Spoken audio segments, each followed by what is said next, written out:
बिस्मिल्लाहिर्रहमानिर्रहीम। पंजाबी मुतालिया कुरान सूरा अल मायदा दी आयात 12 तो 17 तक। इन्हां आयतां च अल्लाह ने खिताब का रुख नसारा अल कर दिता है। पहले यहूद मुसलमानों नाल सारियां दा मिक्सचर जिहा हो रहा इस सूरा च, ते हुण ईसाइयां अल कर दिता। इस तो पहला यहूदियों के जुराइम दसे जा रहे सन, उन्होंने खामियां कुताइयां।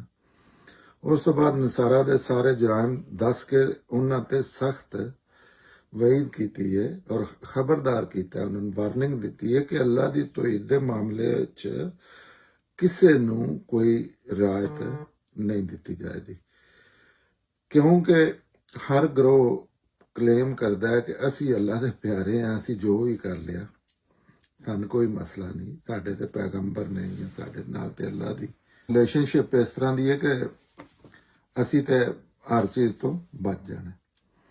लिहाजा ये मुतलक अल्लाह ताला आयत 12 च फरमांदे ने, अल्लाह ने इस तरह बनी इसराइल नू तू भी ऐद लिता सी, उस दी निगरानी वास्ते असी उन्हां ते 12 नकीब मुकर्रर कीते सन और अल्लाह ने उन्हां नाल वादा कीता सी कि मैं तुहाडे नाल रवांगा अगर तुसी नमाज दा ख्याल रखिया ते ज़कात अदा की और मेरे रसूलां नू मन्निया और उन्हां दी मदद की।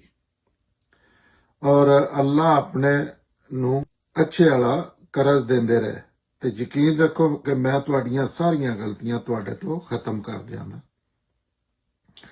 ते तुहानू उन्हां बागां विच दाखल करांगा जिन्हां दे थल्ले नहरां वगदियां ने। फिर जेड़े इस वादियां दे बाद भी मुनकर हो गए ते उन्हां नू चंगी तरह चानन होना चाहिदा है कि वो सीधी राह तो भटक गए ने।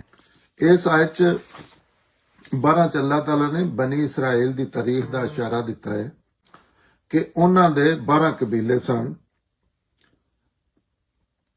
ते अल्लाह ने हर कबीले विचों एक नकीब यानी कि निगरान मुकर्रर किया सी, जिन्हां दी जिम्मेदारी लाई कि वह लोकां नू ऐसा कोई काम ना करन देन जिहड़ा शरीयत दे खिलाफ होवे। ये नकीब उन्हां दे मजहबी रहनुमा भी सन ते सियासी भी। ये नकीब उन्हां ते निगरान सन जिहड़े मन्निया सी कि साडे ते नकीब होवे। अल्लाह ताला चीज़ां फोर्स नहीं करते, अल्लाह ताला दी हर चीज़ जिहड़ी है इंसान दी मदद वास्ते हुंदी है। आयत 13 इस वादे नू तोड़न दी वजह तो असी उन्हां ते लानत कर दी है ते उन्हां दे दिल सख्त कर दिते ने। हुण उन्हां दी हालत है कि ये गल नू उहदी जगह असल जगह तो हटा देंदे ने और जिस चीज़ दे नाल उन्हां नू याददानी कराई जांदी सी ये उहदे एक हिस्से नू भुलाई बैठे ने और उसका नतीजा है कि तुहानू रोज़ उन्हां दी किसी ना किसी खयानत का पता चलता है। इन्हां विचों बहुत थोड़े ने जिहड़े इस तो बचे हुए ने, तुसी इन्हां तो कोई चंगी उम्मीद नहीं कर सकते। सो माफ़ करो है पैगंबर और इन्हां दा लिहाज करते रहो, क्योंकि अल्लाह उन्हां लोकां नू पसंद करता है जिहड़े एहसान दा रवैया इख्तियार करते हैं। इहदा अल्लाह ताला का मतलब है इस आयत च दसिया गया कि यह दसिया गया कि अल्लाह के नां कीते जिहड़े वादे ने ना उहदी खिलाफ वर्जी करना अल्लाह का इनकार है। आनंद का मतलब यह कि अल्लाह ने अपनी रहमत तो दूर कर दिता है, भी अल्लाह ताला ने हुण इग्नोर कर दिता है, भी जाओ जाके जो मर्जी है तुसी करो। ये अल्लाह ते कीते गए वादियां की खिलाफ वर्जी की खास सजा है। अल्लाह नाल जिहड़े वादे कीते ने उन्हां दी खिलाफ वर्जी की यह लानत है, अपनी रहमत तो दूर करना जिहड़ा एक खास सजा है जिहड़ी अल्लाह ताला देंदे ने। यहूदी तारीख तो पता लगता है कि उन्होंने तौरात दे अल्फाज विच भी तब्दीली की ते उहदे सियाक सबाक विच भी तब्दीली की, जिहदे नाल मतलब की हो गया और तौरात दीयां बाज़ इबारतां भी लुकाइयां, खास तौर पर वह गल्लां जिहड़ियां अल्लाह दे रसूल दीयां निशानियां दे तौर पर बयान कीतियां गईयां सन। ਦਰਗੁਜ਼ਰ ਦਾ ਮਤਲਬ ਮਾਫ ਕਰਨਾ ਨਹੀਂ ਬਲਕਿ ਨਜ਼ਰਅੰਦਾਜ਼ ਕਰਨਾ ਹੁੰਦਾ ਹੈ। ਦਰਗੁਜ਼ਰ ਵੀ ਤੁਸੀਂ ਇਗਨੋਰ ਕਰ ਦਿੱਤਾ ਕਿਸੇ ਨੂੰ, ਆਪੇ ਭੁਗਤੇ ਦਾ ਉੱਥੇ ਹੀ ਜਾਣਾ ਸੂ, ਅੱਲਾ ਦੇ ਅੱਗੇ ਹੀ ਪੇਸ਼ ਹੋਣਾ ਸੂ, ਔਰ ਵਕਤੀ ਤੌਰ ਤੇ ਉਹਦੇ ਵੱਲ ਧਿਆਨ ਨਹੀਂ ਦਿੱਤਾ ਜਾਂਦਾ। ਇਹ ਕਿਉਂਕਿ ਮੁਹਲਤ ਦਾ ਜ਼ਮਾਨਾ ਸੀ, ਇਸ ਵਾਸਤੇ ਅੱਲਾ ਇਹਨਾਂ ਨੂੰ ਦਰਗੁਜ਼ਰ ਦਾ ਹੁਕਮ ਦਿੱਤਾ ਹੈ। ਕਿਉਂਕਿ ਉਸੇ ਅੱਲਾ ਦਾ ਰਸੂਲ ਮੌਜੂਦ ਹੈ, ਜਿਸ ਤਰ੍ਹਾਂ ਅੱਲਾਹ ਤਾਲਾ ਆਪ ਜ਼ਮੀਨ ਤੇ ਆ ਕੇ ਮਾਮਲਾਤ ਕਰ ਰਹੇ ਨੇ, ਉਹਦੇ ਵਿੱਚ ਉੱਥੇ ਰਾਈਟ ਵੇ ਵੀ ਮਾਮਲਾਤ ਹੋ ਰਹੇ ਹਨ, ਤੇ ਉੱਥੇ ਮੁਹਲਤ ਦਾ ਜ਼ਮਾਨਾ ਸੀ ਵੀ ਅੱਲਾ ਮਾਮਲਾਤ ਐਸੇ ਪੈਗੰਬਰ ਦੇ ਥਰੂ ਕਰ ਰਹੇ ਨੇ, ਤੇ ਉੱਥੇ ਉਹਨਾਂ ਨੂੰ ਮੁਹਲਤ ਦਿੱਤੀ ਹੈ। ਆਖਰਤ ਚ ਜਿਸੇ ਬੰਦੇ ਫੌਤ ਹੋ ਜਾਣੇ ਤੇ ਫਿਰ ਕੋਈ ਮੁਹਲਤ ਨਹੀਂ ਹੋਣੀ। ਇਹ ਜ਼ਿੰਦਗੀ ਦੇ ਵਿੱਚ ਹੀ ਮੁਹਲਤਾਂ ਨੇ, ਸਾਰੇ ਮਾਮਲਾਤ ਨੇ। ਆਇਤ 14 ਚ ਅੱਲਾਹ ਤਾਲਾ ਫਰਮਾਉਂਦੇ ਨੇ, ਇਸੇ ਤਰ੍ਹਾਂ ਅਸੀਂ ਉਹਨਾਂ ਲੋਕਾਂ ਕੋਲੋਂ ਵੀ ਵਾਅਦਾ ਲਿੱਤਾ ਜਿਹੜੇ ਆਖਦੇ ਨੇ ਕਿ ਅਸੀਂ ਨਸਾਰਾ, ਫਿਰ ਜਿਸ ਚੀਜ਼ ਦੇ ਜ਼ਰੀਏ ਉਹਨਾਂ ਨੂੰ ਯਾਦ ਨਹੀਂ ਕੀਤੀ ਗਈ ਸੀ ਉਹਦਾ ਇੱਕ ਹਿੱਸਾ ਭੁਲਾ ਬੈਠੇ, ਤੇ ਅਸੀਂ ਕਿਆਮਤ ਤਾਈਂ ਇਹਨਾਂ ਦੋਨਾਂ ਦੇ ਦਰਮਿਆਨ ਗੁੱਸੇ ਤੇ ਦੁਸ਼ਮਣੀ ਦੀ ਅੱਗ ਭੜਕਾ ਦਿੱਤੀ। ਹੁਣ ਇਸ ਵੇ ਸੜਦੇ ਨੇ, ਔਰ ਅੱਲਾ ਇਹਨਾਂ ਨੂੰ ਜਲਦੀ ਦੱਸ ਦੇਵੇਗਾ ਜੋ ਉਹ ਕਰ ਰਹੇ ਨੇ। ਅੱਲਾਹ ਤਾਲਾ ਨੇ ਇਹਨਾਂ ਦੋਵਾਂ 'ਚ ਦੁਸ਼ਮਣੀ ਦੀ ਅੱਗ ਭੜਕਾ ਦਿੱਤੀ, ਇਹ ਤੇ ਹੁਣ ਉਹਦੇ ਵਿੱਚ ਸੜਦੇ ਨੇ, ਤੇ ਅੱਲਾ ਇਹਨਾਂ ਨੂੰ ਜਲਦੀ ਦੱਸ ਦੇਵੇਗਾ ਜੋ ਕਰ ਰਹੇ ਨੇ। ਇਹਦੇ ਵਿੱਚ ਵੀ ਪਹਿਲੇ ਯਹੂਦੀਆਂ ਦੇ ਮੁਤਲਕ ਆਖਿਆ ਕਿ ਇਹਨਾਂ ਬੜੀਆਂ ਤਬਦੀਲੀਆਂ ਕਰ ਲਈਆਂ ਸਨ, ਜਿਸ ਤਰ੍ਹਾਂ ਹੁਣ ਵੀ ਇਹ ਹਮੇਸ਼ਾ ਹੀ ਹੋ ਰਿਹਾ, ਅੱਜ ਵੀ ਹੋ ਰਿਹਾ। ਇਹ ਤਬਦੀਲੀਆਂ ਕਰਨ ਦੇ ਮੁਖਤਲਿਫ ਤਰੀਕੇ ਹੁੰਦੇ ਨੇ। ਕਈ ਵਾਰੀ ਪੈਗੰਬਰ ਨਾਲ ਰਿਲੇਟ ਕਰਕੇ ਗੱਲ ਹਾਵੀ ਕਰ ਦਿੱਤੀ ਜਾਂਦੀ ਹੈ, ਜਿਹੜੀ ਅੱਲਾ ਦੀ ਕਿਤਾਬ ਜਿਹੜੀ ਅੱਲਾ ਨੇ ਲਿਖ ਕੇ ਰੱਖੀ ਹੈ। ਕਈ ਵਾਰੀ ਉਹਦਾ ਥੋੜਾ ਬਹੁਤਾ ਵਿੱਚੋਂ ਇੱਕ ਫਿਕਰਾ ਚੁੱਕ ਕੇ ਤੇ ਉਹਦੀ ਨਾ ਅਗਲਾ ਹਿੱਸਾ ਦੱਸਿਆ ਜਾਂਦਾ ਨਾ ਪਿਛਲਾ, ਇਸ ਤਰ੍ਹਾਂ ਤਬਦੀਲੀਆਂ ਕਰ ਲਈਆਂ ਜਾਂਦੀਆਂ। ਇਨਸਾਨ ਮੁਖਤਲਿਫ ਤਰੀਕੇ ਤੇ ਬਹਾਨੇ ਲਾ ਕੇ ਇਹ ਚੀਜ਼ਾਂ ਕਰਦਾ ਹੈ। ਪਹਿਲੇ ਯਹੂਦੀਆਂ ਇਹ ਸੱਚ ਯਹੂਦੀਆਂ ਤੇ ਜਿਹੜੇ ਈਸਾਈ ਨੇ ਉਹਨਾਂ ਨੂੰ ਮੁਖਾਤਬ ਕੀਤਾ ਹੈ, ਤੇ ਅੱਲਾ ਨੇ ਪਹਿਲੀ ਗੱਲ ਇਹ ਦੱਸੀ ਹੈ ਕਿ ਨਸਾਰਾ ਯਹੂਦੀ ਜਿਹੜੇ ਨੇ ਦਾ ਨਾਂ ਅੱਲਾ ਨੇ ਨਹੀਂ ਰੱਖਿਆ, ਜਾਂ ਯਹੂਦੀਆਂ ਦਾ ਵੀ ਨਹੀਂ ਰੱਖਿਆ। ਜਿਹੜੇ ਦੂਸਰੇ ਨਵੇਂ ਇਸਲਾਮ ਦੇ ਫਿਰਕੇ ਨੇ ਉਹਨਾਂ ਦਾ ਵੀ ਅੱਲਾ ਨੇ ਨਾਂ ਨਹੀਂ ਰੱਖਿਆ। ਅੱਲਾ ਨੇ ਤੇ ਆਪਣੇ ਦੀਨ ਦਾ ਨਾਂ ਇਸਲਾਮ ਹੀ ਰੱਖਿਆ ਸੀ, ਔਰ ਇਹ ਕੁਰਾਨ ਚ ਅੱਲਾਹ ਤਾਲਾ ਨੇ ਬਤੌਰ ਖਾਸ ਇਹ ਜ਼ਿਕਰ ਕੀਤਾ ਕਿ ਮੈਂ ਜਿਹੜਾ ਦੀਨ ਹੈ, ਜਿਹੜਾ ਰਸੂਲ ਅੱਲਾਹ ਮੁਹੰਮਦ ਸੱਲੱਲਾਹੁ ਅਲੈਹਿ ਵਸੱਲਮ ਤੁਹਾਨੂੰ ਦੇ ਰਹੇ ਨੇ ਕੁਰਾਨ ਦੀ ਸੂਰਤ ਚ ਔਰ ਸੁਨਨਤ, ਉਹਦੇ ਚ ਉਹਦਾ ਨਾਂ ਇਸਲਾਮ ਹੈ, ਔਰ ਈਮਾਨ ਵਾਲਿਆਂ ਦਾ ਨਾਂ ਮੁਸਲਮਾਨ ਹੈ, ਔਰ ਜਿਹੜੇ ਉਹਨੂੰ ਮੰਨਦੇ ਨੇ ਉਹ ਮੁਸਲਮਾਨ ਨੇ। ਇਹ ਹੀ ਉਸ ਯਹੂਦੀਆਂ ਨੂੰ ਦੱਸਿਆ ਜਾ ਰਿਹਾ ਕਿ ਤੁਹਾਡਾ ਦੀਨ ਇਸਲਾਮ ਸੀ, ਇਹ ਨਸਾਰਾ ਤੇ ਯਹੂਦੀ ਤੇ ਸਾਰਾ ਕੁਝ ਹੋਣਾ ਜਿਹੜਾ ਨਾ, ਇਹਦਾ ਅੱਲਾ ਨਾਲ ਕੋਈ ਨਹੀਂ ਤਲਕ, ਬਲਕਿ ਉਲਟਾ ਇਹ ਅੱਲਾ ਦੀ ਮੁਖਾਲਫਤ ਚ ਚੀਜ਼ਾਂ ਕਰਦੇ ਹੋ ਤੁਸੀਂ। ਤੇ ਦੂਜਾ ਇਸ਼ਾਰਾ ਸੇਨ ਪਾਲ ਜਿਹੜਾ ਉਹਦੀ ਗੁੰਮਰਾਹੀ ਹੱਲ ਕੀਤਾ, ਜਿਸ ਸ਼ਰੀਅਤ ਖਤਮ ਕਰ ਦਿੱਤੀ। ਸੇਨ ਪਾਲ ਇੱਕ ਬਹੁਤ ਵੱਡਾ ਆਲਮ ਹੋਇਆ ਈਸਾਈਆਂ ਦਾ, ਜਿਨੇ ਬਾਅਦ ਚ ਸ਼ਰੀਅਤ ਦੇ ਅਹਿਕਾਮਾਤ ਜਿਨ੍ਹਾਂ ਨੇ ਉਹ ਚੁੱਕ ਕੇ ਸਾਈਡ ਤੇ ਕਰ ਦਿੱਤੇ। ਉਹਦੇ ਵਿੱਚ ਇੱਕ ਮੇਨ ਮਿਸਾਲ ਜਿਹੜੀ ਹੈ, ਜਿਹੜਾ ਪਹਿਲੀਆਂ ਕਿਤਾਬਾਂ ਚ ਸੂਰ ਦੇ ਗੋਸ਼ਤ ਨਾ ਖਾਣ ਦਾ ਹੁਕਮ ਸੀ ਕਿ ਉਹਦਾ ਗੋਸ਼ਤ ਖਾਣਾ ਹਰਾਮ ਹੈ, ਉਹਨੂੰ ਵੀ ਉਹਨੇ ਸਾਈਡ ਤੇ ਕਰ ਦਿੱਤਾ, ਤੇ ਉਹਨੇ ਇਹ ਆਖਿਆ ਕਿ ਇਹ ਯਹੂਦੀਆਂ ਵਾਸਤੇ ਨੇ ਅਹਿਕਾਮਾਤ। ਜਿਸ ਤਰ੍ਹਾਂ ਹੁਣ ਇਸ ਦੌਰ ਚ ਵੀ ਯਹੂਦੀ ਈਸਾਈ ਜਿਹੜੇ ਨੇ, ਈਸਾਈਆਂ ਨੇ ਰਸੂਲ ਅੱਲਾ ਨੂੰ ਆਖਰੀ ਪੈਗੰਬਰ ਮੰਨ ਲਿਆ, ਅਫੀਸ਼ਲੀ ਇੱਕ ਉਹਨਾਂ ਨੇ ਅਨਾਉਂਸ ਕਰ ਦਿੱਤਾ, ਲੇਕਿਨ ਉਹ ਆਂਦੇ ਨੇ ਇਹ ਆਖਰੀ ਅੱਲਾ ਦੇ ਪੈਗੰਬਰ ਨੇ, ਠੀਕ ਨੇ, ਲੇਕਿਨ ਇਹ ਹੈ ਨਵੀਂ ਜਿਹੜੀ ਉਮਤ ਇਹਦੇ ਵਾਸਤੇ ਨੇ, ਸਾਡੇ ਵਾਸਤੇ ਨਹੀਂ ਹੈ। ਅਸੀਂ ਮੰਨ ਲਿਆ ਠੀਕ ਹੈ ਅੱਲਾ ਦੇ ਪੈਗੰਬਰ ਨੇ, ਲੇਕਿਨ ਇਹਨਾਂ ਦੇ ਅਹਿਕਾਮਾਤ ਸਾਡੇ ਤੇ ਉਸ ਤਰ੍ਹਾਂ ਲਾਗੂ ਨਹੀਂ ਹੁੰਦੇ। ਤੋ ਸੇਂਟ ਪਾਲ ਵੀ ਇਸੇ ਤਰ੍ਹਾਂ ਕੀਤਾ। ਉਹਦੇ ਵਿੱਚ ਮੇਨ ਜਿਹੜੇ ਉਹਨਾਂ ਆਖਿਆ ਸ਼ਰੀਅਤ ਦੇ ਅਹਿਕਾਮਾਤ, ਉਹ ਅਸਲ ਮੌਲਵੀਆਂ ਨੇ ਬੜਾ ਉਦਮ ਮਚਾਇਆ ਸੀ। ਜਿਸ ਤਰ੍ਹਾਂ ਹੁਣ ਮੁਸਲਮਾਨਾਂ 'ਚ ਉਹੀ ਚੀਜ਼ ਹੋ ਰਹੀ ਹੈ। ਉਹਦੇ ਤੋਂ ਤੰਗ ਆ ਕੇ ਉਹ ਇੰਨੀ ਕੁ ਸ਼ਦੀਦ ਔਰ ਐਸੀਆਂ ਅਜ਼ੀਅਤਨਾਕ ਚੀਜ਼ਾਂ ਕਰ ਰਹੇ ਸਨ ਕਿ ਉਹ ਲੋਕ ਇੰਨੀ ਕੁ ਨਫ਼ਰਤ ਵੱਲ ਚਲੇ ਗਏ ਕਿ ਉਹ ਕਿਉਂਕਿ ਮੌਲਵੀ ਉਹਨਾਂ ਨੂੰ ਦੱਸਣ ਵਾਲੇ ਸਨ ਔਰ ਸ਼ਰੀਅਤ ਵੀ ਮੌਲਵੀਆਂ ਨੇ ਵਿੱਚ ਅੱਧਾ ਕਿਲੋ ਅੱਲਾ ਦੀ ਸ਼ਰੀਅਤ ਸੀ ਤੇ ਵਿੱਚ ਕੋਈ 1.5 ਮਣ ਆਪਣੇ ਤਰਫੋਂ ਪਾ ਕੇ ਇਹ ਹਮੇਸ਼ਾ ਹੀ ਇਹ ਲੋਕ ਕਰਦੇ ਨੇ। ਉਹ ਜਿਸੇ ਦਸੀ ਤੇ ਉਹਨਾਂ ਨੇ ਚੁੱਕ ਕੇ ਉਹ ਸਾਈਡ ਤੇ ਕਰ ਦਿੱਤਾ। ਉਹਨਾਂ ਆਖਿਆ ਇਹਦਾ ਭੰਡੀ ਮੁਕਾਓ। ਇਸ ਦੇ ਮੁਖਾਤਬ ਯਹੂਦੀ ਨੇ ਵੀ ਉਹਦੇ ਜਿਹੜੀ ਸ਼ਰੀਅਤ ਹੈ ਨਾ ਇਹ ਸਾਡੇ ਤੇ ਨਹੀਂ ਲਾਗੂ ਹੁੰਦੀ। ਔਰ ਤੀਸਰੀ ਗੱਲ ਜਿਹੜੀ ਹੈ, ਤੀਜੀ ਗੱਲ ਇਸ ਆਇਤ ਵਿੱਚ ਇਹ ਕੀਤੀ ਹੈ ਕਿ ਮਜ਼ਹਬੀ ਤੌਰ ਤੇ ਮਸੀਹਾਂ ਤੇ ਯਹੂਦੀਆਂ ਵਿੱਚ ਹਮੇਸ਼ਾ ਦੁਸ਼ਮਣੀ ਰਵੇਗੀ। ਸਿਆਸੀ ਤੌਰ ਤੇ ਦੋਸਤੀ ਤੇ ਤਲਕ ਇੱਥੇ ਜ਼ੇਰੇ ਬਹਿਸ ਨਹੀਂ। ਇਹ ਅੱਲਾਹ ਤਾਲਾ ਨੇ ਕੁਰਾਨ ਚ ਕਹਿ ਦਿੱਤਾ ਹੈ ਕਿ ਇਹਨਾਂ ਦੀ ਆਪਸ ਚ ਨਾ ਕਦੇ ਵੀ ਦੀਨ ਦੇ ਮਾਮਲੇ ਚ ਲੱਗ ਨਹੀਂ ਆਉਣ ਲੱਗੀ। ਔਰ ਉਹ ਉਸੇ ਤਰ੍ਹਾਂ ਵੇਖ ਲਓ, ਦੋ ਚੀਜ਼ਾਂ ਅੱਲਾਹ ਤਾਲਾ ਨੇ ਕੁਰਾਨੇ ਪਾਕ ਚ ਕੀਆਂ ਨੇ, ਆਖੀਆਂ ਨੇ ਯਹੂਦੀਆਂ ਤੇ ਈਸਾਈਆਂ ਦੇ ਮੁਤਲਕ ਸੋ ਫਾਰ ਜਿਹੜੀਆਂ ਮੈਂ ਜਾਣਨਾ।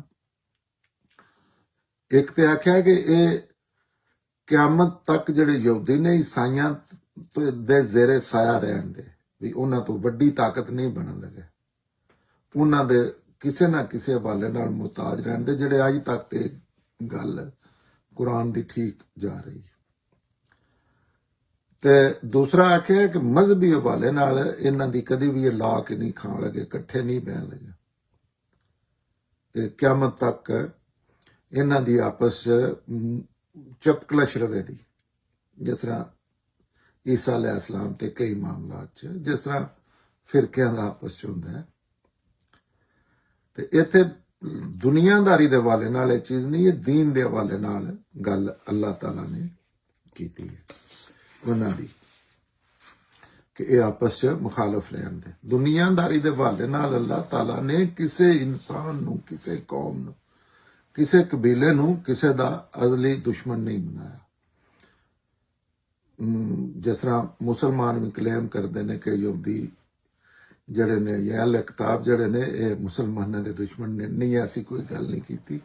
ਇਹ ਕਿਸੇ ਵਕਤੀ ਆਪਸ ਚ ਦੁਸ਼ਮਣੀ ਦੇ ਦੌਰਾਨ ਆਖਿਆ ਕਿ ਕਮਜ਼ੋਰ ਲੋਕਾਂ ਨੂੰ ਜਿਹੜੇ ਉਹਦੇ ਵੀ ਮੁਸਲਮਾਨ ਸਨ ਜਾ ਕੇ ਬਹਿ ਜਾਂਦੇ ਹਨ, ਉਹਨਾਂ ਨਾਲ ਵੀ ਦੋਸਤੀ ਰੱਖਦੇ ਹਨ। ਤੇ ਅੱਲਾਹ ਤਾਲਾ ਆਖਿਆ ਨਹੀਂ, ਇੱਕ ਖਾਸ ਮਾਹੌਲ ਚ ਹੁਣ ਇਹਨਾਂ ਤੇ ਬੰਬਾਰੀ ਕਰਨੀ ਹੈ ਤਾਂ ਤੁਸੀਂ ਨਾ ਇਹਨਾਂ ਕੋਲ ਬਹਿ ਕਰੋ, ਇਹ ਦੁਸ਼ਮਣ ਨੇ, ਤੁਹਾਡੇ ਇਹਨਾਂ ਨਾਲ ਜੰਗ ਹੋ ਰਹੀ ਹੈ, ਤੁਹਾਡੀ ਅੱਲਾਹ ਦੇ ਮੁਖਾਲਫ ਨੇ, ਤੁਸੀਂ ਅੱਲਾਹ ਦੇ ਸਾਥੀ ਬਣ ਕੇ ਇਹਨਾਂ ਨਾਲ ਤੁਹਾਡੀ ਚਪਕਲਸ਼ ਹੈ। ਆਇਤ 15 ਚ ਅੱਲਾਹ ਫਰਮਾਉਂਦੇ ਨੇ, ਕਿਤਾਬ ਵਾਲਿਓ ਸਾਡਾ ਇਹ ਪੈਗੰਬਰ ਤੁਹਾਡੇ ਕੋਲ ਆ ਗਿਆ ਜਿਹੜਾ ਤੁਹਾਡੇ ਵਾਸਤੇ ਅੱਲਾਹ ਦੀ ਇਸ ਕਿਤਾਬ ਦੀਆਂ ਗੱਲਾਂ ਖੋਲ ਰਿਹਾ ਹੈ ਜਿਨ੍ਹਾਂ ਨੂੰ ਤੁਸੀਂ ਲੁਕਾਉਂਦੇ ਹੋ, ਔਰ ਬਹੁਤ ਸਾਰੀਆਂ ਗੱਲਾਂ ਜਾਣ ਬੁੱਝ ਕੇ ਨਹੀਂ ਦਸੀਆਂ ਜਾ ਰਹੀਆਂ। ਤੁਹਾਡੇ ਕੋਲ ਇਹ ਕਿਤਾਬ ਅੱਲਾਹ ਦੀ ਤਰਫੋਂ ਇੱਕ ਚਾਨਣ ਬਣ ਕੇ ਆ ਗਈ ਹੈ, ਯਾਨੀ ਐਸੀ ਕਿਤਾਬ ਜਿਹੜੀ ਦੀਨ ਤੇ ਕਾਨੂੰਨ ਦੇ ਮੁਤਲਕ ਹਰ ਚੀਜ਼ ਨੂੰ ਵਾਜ਼ੇ ਕਰ ਦੇਣ ਵਾਲੀ। ਇਸ ਆਇਤ ਚ ਅੱਲਾਹ ਤਾਲਾ ਨੇ ਯਹੂਦੀਆਂ ਔਰ ਮਸੀਹਾਂ ਦੋਨਾਂ ਨੂੰ ਮੁਖਾਤਬ ਕੀਤਾ ਹੈ ਔਰ ਵਾਜ਼ੇ ਕੀਤਾ ਹੈ ਕਿ ਤੁਹਾਡੇ ਸਾਰੇ ਇਖਤਲਾਫ ਤੇ ਦੁਸ਼ਮਣੀ ਦਾ ਇੱਕ ਹੀ ਹੱਲ ਹੈ, ਉਹ ਹੈ ਕਿ ਤੁਸੀਂ ਸਾਡੇ ਇਸ ਨਬੀ ਤੇ ਈਮਾਨ ਲੈ ਆਵੋ।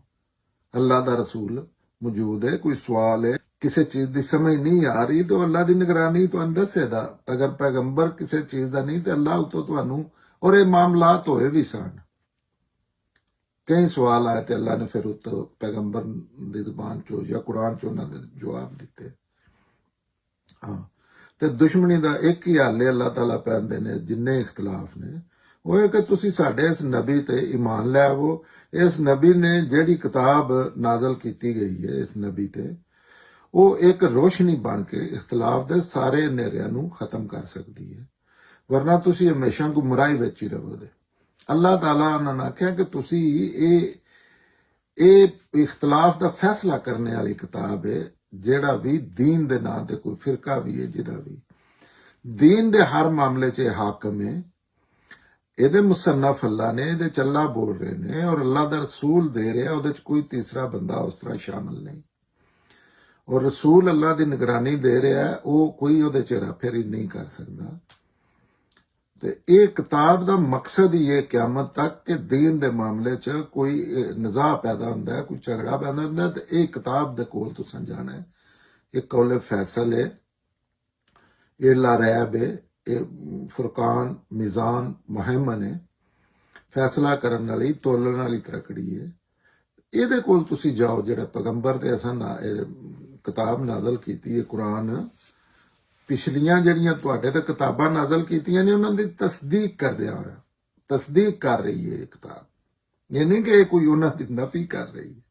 ਉਹਨਾਂ 'ਚ ਜਿਹੜੀਆਂ ਤੁਸੀਂ ਹੈਰਾ ਫੇਰੀਆਂ ਜਿਸ ਤਰੀਕੇ ਨਾਲ ਵੀ ਕਰ ਲਈਆਂ ਨੇ ਬਾਹਰੋਂ ਇਲਮ ਲਿਆ ਕੇ, ਉਹ ਹੁਣ ਕਿਆਮਤ ਤੱਕ ਕੁਰਾਨ ਤੇ ਇਹਦਾ ਕੰਮ ਕੀ ਹੈ? ਤੁਹਾਨੂੰ ਹਨੇਰਿਆਂ 'ਚੋਂ ਨਾ ਕੱਢ ਕੇ ਰੋਸ਼ਨੀ ਵੱਲ ਲਿਆਵੇਗੀ।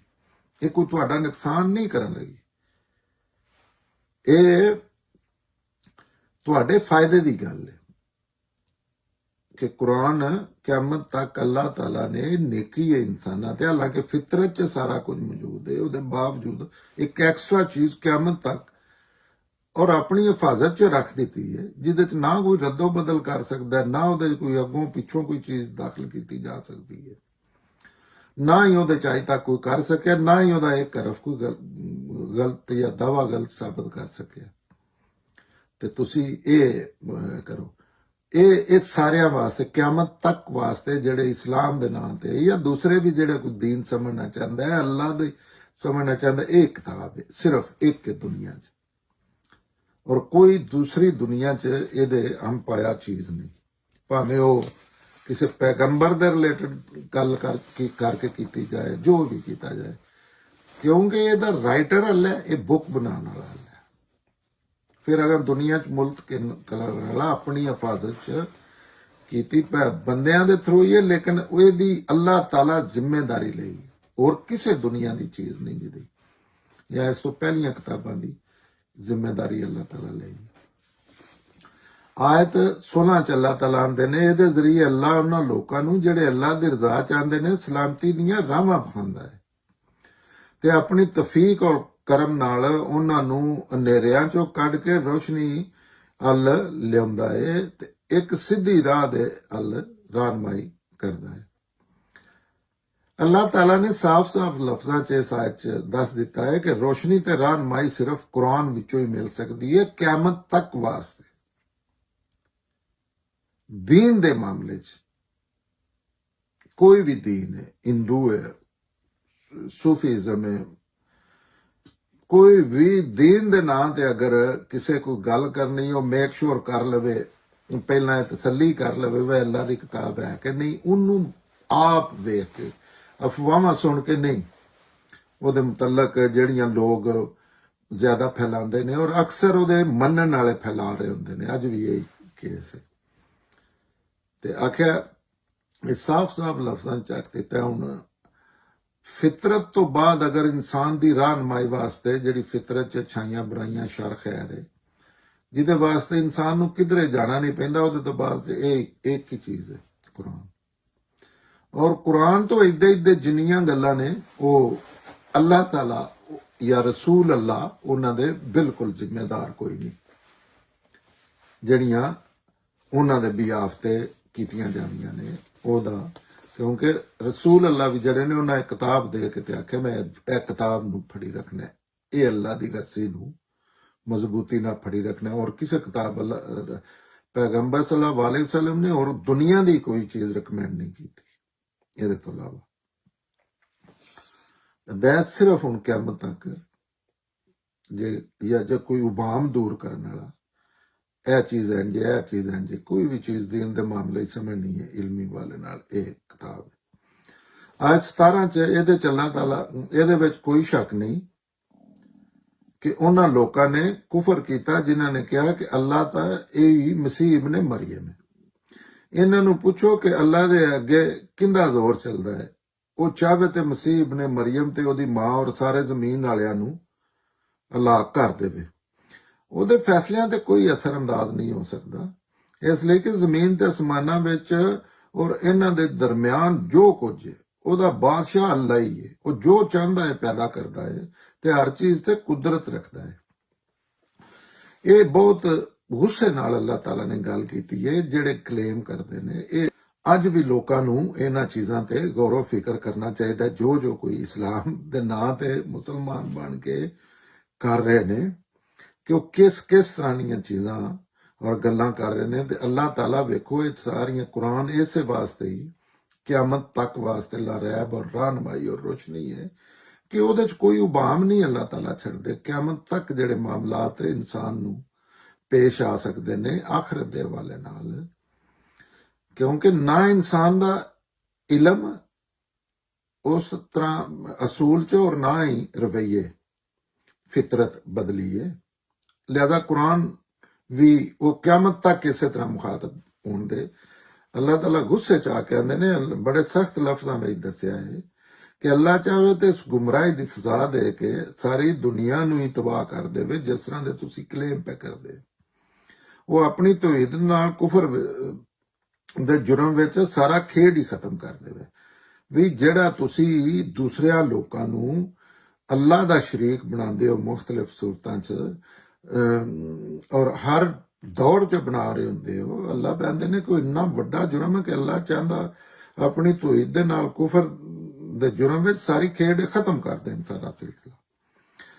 ਅੱਲਾਹ ਨੇ ਆਖਿਆ ਕਿ ਤੁਸੀਂ ਈਸਾ ਔਰ ਉਸ ਦੀ ਵਾਲਦਾ ਮਰੀਮ ਨੂੰ ਖੁਦਾ ਕਰਾਰ ਦਿੱਤਾ ਹੈ। ਅੱਲਾਹ ਤਾਲਾ ਨੇ ਵੀ ਅੱਜ ਵੀ ਇਹ ਹਰ ਦੌਰ 'ਚ ਇਨਸਾਨ ਤਸਬ ਚ ਆ ਕੇ ਕਰਦਾ, ਕਿਉਂਕਿ ਸ਼ਖਸੀਅਤ ਪ੍ਰਸਤੀ ਦੀ ਇਹਦੀ ਮਾਂ ਸ਼ਖਸੀਅਤ ਪ੍ਰਸਤੀ ਹੁੰਦੀ ਹੈ, ਅੰਧੀ ਤਕਲੀਦ ਜਾਂ ਤਕਲੀਦ। ਕਿਉਂਕਿ ਸ਼ਖਸੀਅਤ ਪ੍ਰਸਤ ਇਨਸਾਨ ਫਿਰ ਦੂਸਰਿਆਂ ਨਾਲ ਜ਼ਿੱਦ ਮਜ਼ਿਦਾ ਆਪਣੀ ਨਾ ਦੂਸਰਿਆਂ ਲੋਕਾਂ ਨੂੰ ਆਪਣੀ ਸ਼ਖਸੀਅਤ ਨੂੰ ਐਸੇ ਲੈਵਲ ਤੇ ਲਾ ਕੇ ਜਾਣਾ ਚਾਹੁੰਦਾ ਜਿੱਥੇ ਅੱਗੇ ਦੂਸਰੇ ਕੋਲ ਉਹਦਾ ਤੋੜ ਕੋਈ ਨਹੀਂ, ਤਾਂ ਅੱਲਾਹ ਹੀ ਦੇ ਨਾਲ ਹੀ ਰਿਲੇਟ ਕਰ ਦੇਣਾ ਜਾਂ ਅੱਲਾਹ ਬਣਾ ਦੇਣਾ ਕਿਸੇ ਨਾ ਕਿਸੇ ਸੂਰਤ 'ਚ। ਉਹ ਨਾ ਕਈ ਵਾਰੀ ਨਹੀਂ ਲਿਆ ਜਾਂਦਾ ਕਿ ਇਹ ਅੱਲਾਹ ਹੈ, ਲੇਕਿਨ ਇਹ ਅੱਲਾਹ ਹੀ ਆਖਣਾ ਹੁੰਦਾ ਕਿਸੇ ਨੂੰ ਕਿ ਭਰ ਦੋ ਝੋਲੀ ਮੇਰੀ ਯਾ ਮੁਹੰਮਦ, ਜਾਂ ਤੇਰਾ ਹੀ ਖਾਵਾਂ ਤੇਰਾ ਹੀ ਗੁਣ ਗਾਵਾਂ, ਜਾਂ ਦਾਤਾ ਦਸਕੀ ਜੋ ਵੀ ਮਾਮਲੇ ਬਣੇ ਨੇ, ਜਾਂ ਈਸਾ ਇਬਨ ਮਰੀਮ ਜਾਂ ਮੁਸ਼ਰਕੀਨ ਜਿਹੜਾ ਯੁੱਗ ਫਰਿਸ਼ਤਿਆਂ ਨੂੰ ਇਹ ਇਸੇ ਕੰਮ ਵਾਸਤੇ ਇਸਤੇਮਾਲ ਕਰਦੇ ਹਨ ਕਿ ਇਹ ਅੱਲਾਹ ਕੋਲ ਸਾਡੀ ਅੱਲਾਹ ਦੇ ਕਰੀਬੀ ਨੇ ਤੇ ਸਿਫਾਰਿਸ਼ ਕਰਨ ਦੇ। ਤੇ ਸਾਰੀਆਂ ਚੀਜ਼ਾਂ ਜਿਹੜੀਆਂ ਨੇ ਇਹਨਾਂ ਨੂੰ ਅੱਲਾਹ ਤਾਲਾ ਕਹਿੰਦੇ ਨੇ ਕਿ ਇਹ ਜਿਹੜੇ ਤੁਸੀਂ ਕਰਦੇ ਹੋ ਨਾ ਕਿ ਇਹ ਤੁਸੀਂ ਖੁਦਾ ਕਰਾਰ ਦੇ ਦਿੱਤਾ ਹੈ ਔਰ ਖੁਦਾ ਦੀ ਮਾਂ ਕਰਾਰ ਦੇ ਦਿੱਤਾ ਹੈ। ਇਹ ਅੱਲਾਹ ਚਾਹੇ ਤੇ ਈਸਾ ਔਰ ਉਸ ਦੀ ਮਾਂ ਦੋਵਾਂ ਨੂੰ ਤੁਹਾਡੇ ਖਤਮ ਕਰ ਦੇਵੇ, ਮਾਰ ਦੇਵੇ। ਉਹਦੀਆਂ ਤੇ ਉਸ ਦਾ ਕੋਈ ਹੱਥ ਨਹੀਂ ਫੜ ਸਕਦਾ ਔਰ ਹਰ ਚੀਜ਼ ਦੀ ਕੁਦਰਤ ਰੱਖਦਾ ਹੈ। ਮਸਾ ਅੱਲਾਹ ਤਾਲਾ ਇਸ ਨਹੀਂ ਕਿ ਇੱਕ ਵਾਰਨਿੰਗ ਦੇ ਰਹੇ ਨੇ ਤੇ ਉਹ ਕਰ ਨਹੀਂ ਸਕਦੇ, ਅੱਲਾਹ ਹੀ ਕੇਪੇਬਲ ਨੇ ਇਹਨਾਂ ਚੀਜ਼ਾਂ ਦੇ, ਔਰ ਕੋਈ ਨਹੀਂ। ਔਰ ਅੱਲਾਹ ਤੋਂ ਕੋਈ ਚੀਜ਼ ਨਾ ਛੁਪੀ ਹੈ ਨਾ ਬਚ ਸਕਦੀ ਹੈ, ਨਾ ਦਿਲਾਂ ਦੇ ਹਾਲ ਤੱਕ ਅੱਲਾਹ ਤਾਲਾ ਜਾਣਦਾ। ਅੱਜ 17 ਖਤਮ ਹੋਈ ਹੈ ਤੇ ਅੱਗੇ ਅਸੀਂ ਹੁਣ ਜਮਾ ਕਰਨਾ ਕਿੰਨਾ ਹੈ ਤਾਲਾ। ਅੱਲਾਹ ਨੇ ਇਸੇ ਤਰ੍ਹਾਂ ਬਨੀ ਇਸਰਾਇਲ ਤੋਂ ਵੀ ਅਹਿਦ ਲਿਆ ਸੀ ਔਰ ਉਸ ਦੀ ਨਿਗਰਾਨੀ ਵਾਸਤੇ ਅੱਲਾਹ ਨੇ ਇਸੇ ਤਰ੍ਹਾਂ ਬਨੀ ਇਸਰਾਇਲ ਤੋਂ ਵੀ ਅਹਿਦ ਲਿਆ ਸੀ ਔਰ ਅਸੀਂ ਉਹਨਾਂ ਤੇ 12 ਨਕੀਬ ਮੁਕਰਰ ਕੀਤੇ ਸਨ ਔਰ ਅੱਲਾਹ ਨੇ ਉਹਨਾਂ ਨਾਲ ਵਾਅਦਾ ਕੀਤਾ ਸੀ ਕਿ ਮੈਂ ਤੁਹਾਡੇ ਨਾਲ ਰਵਾਂਗਾ ਅਗਰ ਤੁਸੀਂ ਨਮਾਜ਼ ਦਾ ਖਿਆਲ ਰੱਖਿਆ, ਜ਼ਕਾਤ ਅਦਾ ਕੀਤੀ ਔਰ ਮੇਰੇ ਰਸੂਲਾਂ ਨੂੰ ਮੰਨਿਆ ਔਰ ਉਹਨਾਂ ਦੀ ਮਦਦ ਕੀਤੀ ਔਰ ਆਪਣੇ ਰੱਬ ਨੂੰ ਅੱਛੇ ਵਾਲਾ ਕਰਜ਼ ਦਿੰਦੇ ਰਹੇ। ਤੇ ਯਕੀਨ ਰੱਖੋ ਕਿ ਮੈਂ ਤੁਹਾਡੀਆਂ ਸਾਰੀਆਂ ਗਲਤੀਆਂ ਤੁਹਾਡੇ ਤੋਂ ਖਤਮ ਕਰ ਦਿਆਂਗਾ ਤੇ ਤੁਹਾਨੂੰ ਉਹਨਾਂ ਬਾਗਾਂ ਵਿੱਚ ਦਾਖਲ ਕਰਾਂਗਾ ਜਿਨ੍ਹਾਂ ਦੇ ਥੱਲੇ ਨਹਿਰਾਂ ਵਗਦੀਆਂ ਹੋਣਗੀਆਂ। ਫਿਰ ਜਿਹੜੇ ਇਸ ਵਾਅਦਿਆਂ ਦੇ ਬਾਅਦ ਵੀ ਮੁਨਕਰ ਹੋ ਗਏ ਤੇ ਉਹਨਾਂ ਨੂੰ ਚੰਗੀ ਤਰ੍ਹਾਂ ਚਾਨਣ ਹੋਣਾ ਚਾਹੀਦਾ ਹੈ ਕਿ ਉਹ ਸਿੱਧੀ ਰਾਹ ਤੋਂ ਭਟਕ ਗਏ ਨੇ ਔਰ ਆਪਣੇ ਇਸ ਵਾਅਦੇ ਨੂੰ ਤੋੜਨ ਦੀ ਵਜ੍ਹਾ ਤੋਂ ਅਸੀਂ ਉਹਨਾਂ ਤੇ ਲਾਨਤ ਕਰ ਦਿੱਤੀ ਹੈ ਤੇ ਉਹਨਾਂ ਦੇ ਦਿਲ ਸਖਤ ਕਰ ਦਿੱਤੇ ਨੇ। ਹੁਣ ਉਹਨਾਂ ਦੀ ਹਾਲਤ ਹੈ ਕਿ ਇਹ ਗੱਲ ਨੂੰ ਉਹਦੀ ਅਸਲ ਜਗ੍ਹਾ ਤੋਂ ਹਟਾ ਦਿੰਦੇ ਨੇ ਔਰ ਜਿਸ ਚੀਜ਼ ਦੇ ਨਾਲ ਉਹਨਾਂ ਨੂੰ ਯਾਦਦਾਨੀ ਕਰਾਈ ਜਾਂਦੀ ਹੈ ਇਹ ਉਹਦੇ ਇੱਕ ਹਿੱਸੇ ਨੂੰ ਭੁਲਾਈ ਬੈਠੇ ਨੇ ਔਰ ਉਸ ਦਾ ਨਤੀਜਾ ਹੈ ਕਿ ਤੁਹਾਨੂੰ ਰੋਜ਼ ਉਹਨਾਂ ਦੀ ਕਿਸੇ ਨਾ ਕਿਸੇ ਖਿਆਨਤ ਦਾ ਪਤਾ ਲੱਗਦਾ ਹੈ। ਇਹਨਾਂ ਵਿੱਚੋਂ ਬਹੁਤ ਥੋੜੇ ਨੇ ਜਿਹੜੇ ਇਸ ਤੋਂ ਬਚੇ ਹੋਏ ਨੇ, ਤੁਸੀਂ ਇਹਨਾਂ ਤੋਂ ਕੋਈ ਚੰਗੀ ਉਮੀਦ ਨਹੀਂ ਕਰ ਸਕਦੇ। ਸੋ ਮਾਫ ਕਰੋ ਐ ਪੈਗੰਬਰ ਔਰ ਇਹਨਾਂ ਦਾ ਲਿਹਾਜ਼ ਕਰਦੇ ਰਹੋ ਕਿਉਂਕਿ ਅੱਲਾਹ ਉਹਨਾਂ ਲੋਕਾਂ ਨੂੰ ਪਸੰਦ ਕਰਦਾ ਹੈ ਜਿਹੜੇ ਇਨਸਾਨ ਦਾ ਰਵੱਈਆ ਇਖਤਿਆਰ ਕਰਦੇ ਨੇ। ਇਸੇ ਤਰ੍ਹਾਂ ਅਸੀਂ ਉਹਨਾਂ ਲੋਕਾਂ ਕੋਲੋਂ ਵੀ ਵਾਅਦਾ ਲਿੱਤਾ ਜਿਹੜੇ ਆਖਦੇ ਨੇ ਕਿ ਅਸੀਂ ਨਸਾਰਾ, ਫਿਰ ਜਿਸ ਚੀਜ਼ ਦੇ ਜ਼ਰੀਏ ਉਹਨਾਂ ਨੂੰ ਯਾਦਦਾਨੀ ਕੀਤੀ ਗਈ ਉਹਦੇ ਇੱਕ ਹਿੱਸੇ ਨੂੰ ਭੁਲਾ ਬੈਠੇ ਨੇ ਤੇ ਅਸੀਂ ਕਿਆਮਤ ਤਾਈਂ ਇਹਨਾਂ ਦੇ ਦੋਨਾਂ ਦੇ ਦਰਮਿਆਨ ਗੁੱਸੇ ਤੇ ਦੁਸ਼ਮਣੀ ਦੀ ਅੱਗ ਭੜਕਾ ਦਿੱਤੀ ਹੈ। ਹੁਣ ਉਹ ਇਸ ਵਿੱਚ ਸੜਦੇ ਨੇ ਔਰ ਅੱਲਾ ਇਹਨਾਂ ਨੂੰ ਜਲਦੀ ਦੱਸ ਦੇਵੇਗਾ ਜੋ ਉਹ ਕਰਦੇ ਨੇ ਪਏ। ਇਹ ਕਿਤਾਬ ਵਾਲਿਓ ਸਾਡੇ ਤੇ ਪੈਗੰਬਰ ਤੁਹਾਡੇ ਕੋਲ ਆ ਗਏ। ਇਹ ਕਿਤਾਬ ਵਾਲਿਓ ਸਾਡਾ ਪੈਗੰਬਰ ਤੁਹਾਡੇ ਕੋਲ ਆ ਗਿਆ ਜਿਹੜਾ ਤੁਹਾਡੇ ਵਾਸਤੇ ਅੱਲਾ ਦੀ ਇਸ ਕਿਤਾਬ ਦੀਆਂ ਗੱਲਾਂ ਖੋਲ ਰਿਹਾ ਹੈ ਜਿਨ੍ਹਾਂ ਨੂੰ ਤੁਸੀਂ ਲੁਕਾਉਂਦੇ ਹੋ ਔਰ ਬਹੁਤ ਸਾਰੀਆਂ ਗੱਲਾਂ ਜਾਣਬੁੱਝ ਕੇ ਨਹੀਂ ਦਸੀਆਂ ਜਾ ਰਹੀਆਂ। ਤੁਹਾਡੇ ਕੋਲ ਇਹ ਕਿਤਾਬ ਅੱਲਾ ਦੀ ਤਰਫੋਂ ਇੱਕ ਚਾਨਣ ਬਣ ਕੇ ਆ ਗਈ ਹੈ, ਯਾਨੀ ਇੱਕ ਕਿਤਾਬ ਜਿਹੜੀ ਦੀਨ ਤੇ ਕਾਨੂੰਨ ਦੇ ਮੁਤਲਕ ਹਰ ਚੀਜ਼ ਨੂੰ ਵਾਜ਼ਿਹ ਕਰ ਦੇਣ ਵਾਲੀ ਹੈ। ਇਹਦੇ ਜ਼ਰੀਏ ਅੱਲਾ ਉਹਨਾਂ ਲੋਕਾਂ ਨੂੰ ਜਿਹੜੇ ਅੱਲਾ ਦੀ ਰਜ਼ਾ ਚਾਹੁੰਦੇ ਨੇ ਸਲਾਮਤੀ ਦੀਆਂ ਰਾਹਾਂ ਵਿਖਾਉਂਦਾ ਹੈ ਤੇ ਆਪਣੀ ਤੌਫੀਕ ਔਰ ਕਰਮ ਨਾਲ ਉਹਨਾਂ ਨੂੰ ਹਨੇਰਿਆਂ ਚੋਂ ਕੱਢ ਕੇ ਰੋਸ਼ਨੀ ਦੇ ਵੱਲ ਲਿਆਉਂਦਾ ਹੈ ਤੇ ਇੱਕ ਸਿੱਧੀ ਰਾਹ ਦੇ ਰਹਿਨੁਮਾਈ ਕਰਦਾ ਹੈ। ਇਹਦੇ ਵਿੱਚ ਕੋਈ ਸ਼ੱਕ ਨਹੀਂ ਕਿ ਉਹਨਾਂ ਲੋਕਾਂ ਨੇ ਕੁਫਰ ਕੀਤਾ ਹੈ ਜਿਨ੍ਹਾਂ ਨੇ ਕਿਹਾ ਕਿ ਅੱਲਾ ਤੇ ਇਹ ਹੀ ਮਸੀਹ ਇਬਨ ਮਰੀਮ ਹੈ। ਇਹਨਾਂ ਨੂੰ ਪੁੱਛੋ ਕਿ ਅੱਲਾ ਦੇ ਅੱਗੇ ਕਿਹਦਾ ਜ਼ੋਰ ਚੱਲਦਾ ਹੈ। ਉਹ ਚਾਹਵੇ ਤੇ ਮਸੀਹ ਇਬਨ ਮਰੀਮ ਤੇ ਉਹਦੀ ਮਾਂ ਨੂੰ ਸਾਰੇ ਜ਼ਮੀਨ ਵਾਲਿਆਂ ਨੂੰ ਹਲਾਕ ਕਰ ਦੇ, ਮਾਰ ਦੇ।